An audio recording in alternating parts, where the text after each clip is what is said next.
Hello दोस्तों, कैसे हैं आप सभी। और आज आपके लिए हम लेकर आए हैं अर्थशास्त्र का चैप्टर नंबर 1 पालमपुर गांव की कहानी, जिसमें हम यहां पर एमसीक्यू वाले क्वेश्चन और 1 मार्क्स वाले जो क्वेश्चन हैं या तो फिल इन द ब्लैंक में या फिर उनके जो आंसर देने होंगे वो आपको यहां पर क्वेश्चन आंसर आपके लिए लेकर आए हैं। तो चलिए स्टार्ट करते हैं। पहला क्वेश्चन है और इनके आंसर आपको कमेंट बॉक्स में ज़रूर बताना है, ठीक है। तो पहला क्वेश्चन है, पालमपुर गाँव के लोगों की मुख्य आर्थिक क्रिया क्या है। तो यहाँ पे जो दे रखा है, दुकानदारी, कृषि, दोनों, इनमें से कोई नहीं। यानी कि पालमपुर गांव के जो लोग हैं वो पैसे कमाने के लिए क्या काम करते हैं, ठीक है। तो आपने इससे के वीडियो देखा भी है। तो इसका राइट आंसर जल्दी से बताइए कमेंट बॉक्स में। तो इसका राइट आंसर जो हो जाएगा हम आपको बता देते हैं। इसका राइट आंसर है कृषि। क्या है इसका आंसर?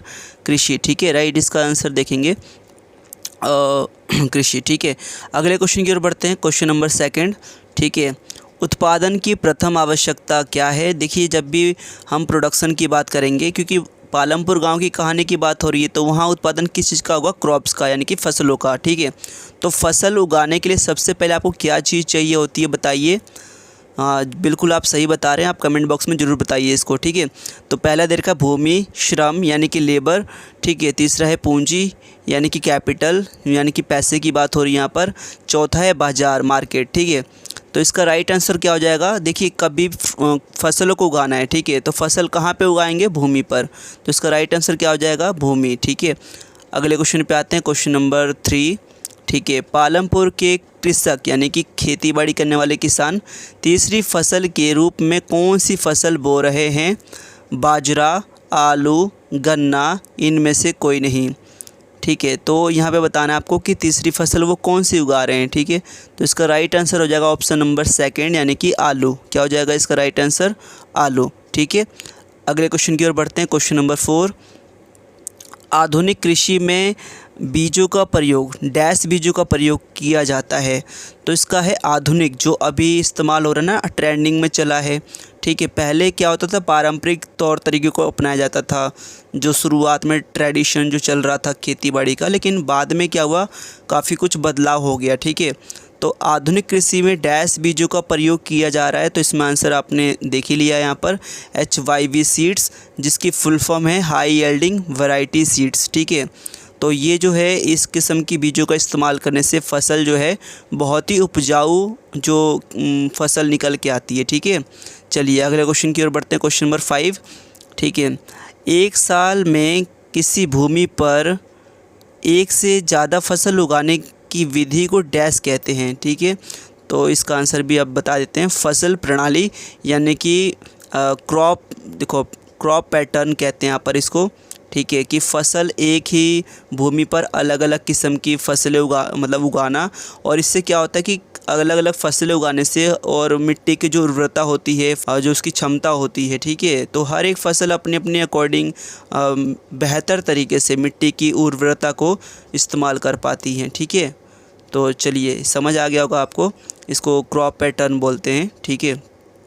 अगले क्वेश्चन पे आते हैं। क्वेश्चन नंबर 6 पे आते हैं। कृषि के आधुनिक तरीक़ों का सबसे पहले प्रयोग भारत में किन 2 राज्य में किया गया था। तो जैसे कि आपको पता भी होगा कि सबसे ज़्यादा जो है फसल जो है पंजाब राज्य में उगाई जाती है, सबसे ज़्यादा फसल की प्रोडक्शन वहीं होती है, ठीक है। और इसी के साथ यहाँ पर दूसरा राज्य हरियाणा है, ठीक है। तो इन 2 जगहों पर सबसे पहले जो है HYV सीड्स यानी कि हाई यील्डिंग वैरायटी सीड्स का प्रयोग हुआ था, जिसकी वजह से जो है प्रोडक्शन बहुत अच्छी खासी हुई थी। तो यहाँ पे इन 2 राज्यों में सबसे पहले हम कहेंगे कि आधुनिक तरीक़ों का इस्तेमाल किया गया था, ठीक है। चलिए अगले क्वेश्चन पे आते हैं। क्वेश्चन नंबर 7, छोटे किसान खेती के लिए आवश्यक पूंजी का प्रबंध किस प्रकार करते हैं।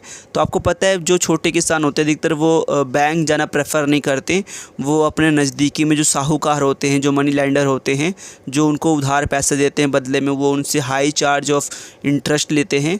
तो ये खेती बाड़ी करने वाले जो लोग हैं वो बैंक जाने से, क्योंकि बैंक में उनको लगता है कि उनको भागम दौड़ नहीं करना होता, ठीक है। उनको चाहिए इजीली पैसा मिल जाए कहीं से, तो वो क्या करते हैं, मनी लैंडर से यानी कि जो पैसे उधार देते हैं उनसे ले लेते हैं। तो यहाँ पे दे रखा है बड़े किसानों से या गांव के साहूकार से आवश्यक पूंजी लेते हैं। जो उनको पैसे जो नीड होती है वो साहूकारों से या बड़े किसानों से जाके ले लेते हैं। ठीक है, अगले क्वेश्चन पे आते हैं। क्वेश्चन नंबर हम 8 की बात करेंगे। पालमपुर में लगभग कितने प्रतिशत लोग गैर कृषि व्यवसाय में लगे हुए हैं? तो देखिए, गैर कृषि व्यवसाय वो काम होते हैं जो कि खेती बाड़ी से थोड़े से अलग होते हैं। ठीक है, तो इसमें आएंगे 25% लोग ऐसे हैं जो कि गैर कृषि में आते हैं। ठीक है, अगले क्वेश्चन पे आते हैं। क्वेश्चन नंबर 9, भूमि मापने की मानक इकाई को क्या कहते हैं? इकाई क्या है? ठीक है, तो इसका राइट आंसर आएगा हेक्टेयर। तो हेक्टेयर का मतलब आप समझ लीजिए यहाँ पर कि 1 हेक्टेयर जो कि 100 मीटर वाली भुजा वाले वर्ग के क्षेत्रफल के बराबर होता है। तो हेक्टेयर 1 हेक्टेयर का मतलब है 100 मीटर वाली भुजा वाले वर्ग के क्षेत्रफल के बराबर।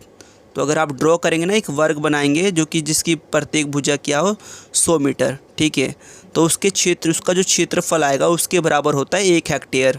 आई होप आपको ये समझ आ गया होगा।